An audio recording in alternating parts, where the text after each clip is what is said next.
परमेश्वर ने कहा, तेरे विश्वास ने तुझे क्या किया? चंगा किया। जितनों ने उसे ग्रहण किया उसने उन्हें परमेश्वर की संतान होने का अधिकार दिया, अर्थात जो उसके नाम पर विश्वास रखते हैं वो ना तो लहू से, ना शरीर की इच्छा से, ना मनुष्यों की इच्छा से, परंतु परमेश्वर से उत्पन्न हुए हैं। सब बोलो आमीन।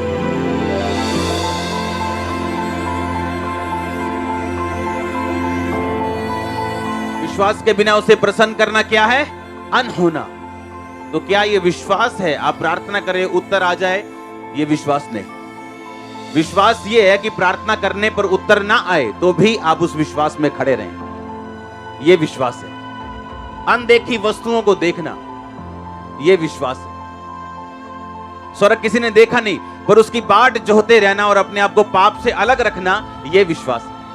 अलग अलग मौसम आएंगे स्पिरिचुअल लाइफ में भी, जिस तरह परमेश्वर ने फिजिकल लाइफ में बनाए, सर्दी गर्मी, बारिश बसंत पतझड़, सब मौसम बनाए, उसी तरह से आत्मिक रीति में भी मौसम आते हैं। मौसम आता है जब आपका विश्वास हाई लेवल पे होता है। मौसम आता है जब आपका विश्वास थोड़ा सा कमजोर होता है। मौसम आता है जब आपका विश्वास सातवें आसमान पे होता है। एक मौसम आता है आपका विश्वास थोड़ा कमजोर होता है। हर विश्वास में, चाहे वो कमजोर हो चाहे वो मजबूत हो, आपको उस वचन पे लगातार बिना मन के भी खड़े रहना पड़ेगा। उसके बाद रिजल्ट देखना, लोग बोलेंगे क्या किया आपने, आप देखना।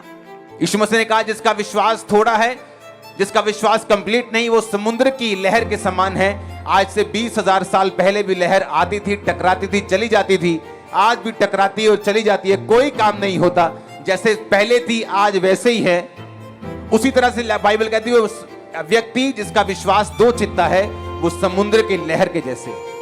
अब परमेश्वर ने कहा, कहता है जिसको ये विश्वास है कि प्रभु यीशु ही मसीह है, यानी जो बपतिस्मा ले चुका है, जो परमेश्वर पे विश्वास करता है, कहता वो परमेश्वर से पैदा हुआ है। कहता अगर तुम ये मानते हो कि तुम परमेश्वर से पैदा हुए हो तो तुम उन सब चीजों से प्यार करोगे जो परमेश्वर से पैदा हुई।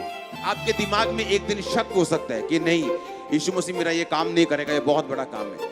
दूसरे दिन आपके दिमाग में विश्वास हो सकता है कि नहीं नहीं परमेश्वर कर देगा काम। ना तो उस विश्वास से आपको फायदा होगा, ना ही शक से नुकसान होगा। परमेश्वर ये देखेगा कि आपने स्टेप क्या लिए। अगर तो मेरा स्टेप ये है कि नहीं नहीं मुझे नहीं विश्वास कि यीशु मसीह मेरे जीवन में ये काम कर सकता है, और आज मैं घर में बैठ जाऊं रूस के और चर्च में ना आऊं, ये मेरा कर्म है। ये कर्म दिखाएगा कि मैंने शक पर चल पड़ा हूं, मैंने शक कर लिया है। मेरे मन में विश्वास है परमेश्वर कर सकता है, लेकिन कर्म नहीं है, कोई फायदा नहीं।